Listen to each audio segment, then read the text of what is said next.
guys! Ayan, at ngayon ay nasaksihan natin at katatapos ng laro ng Creamline versus Farm Press. At ayun nga, medyo kinabahan syempre yung mga fans ng Creamline at mahilig talaga yung Creamline team magpakaba. Kasi, di ba, talaga naman ang ganda ng laban ng Creamline laban sa Farm Press. Di ba, talagang gumaling na rin itong Farm Press at hindi natin akalain na talagang aabot, di ba?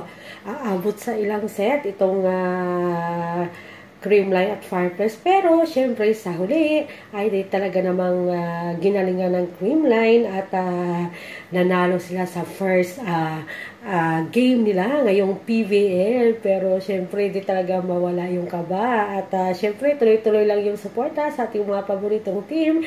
Congrats Creamline at syempre abangan na naman natin yung susunod nila na game. Hanggang sa muli, thank you for watching, keep safe, bye.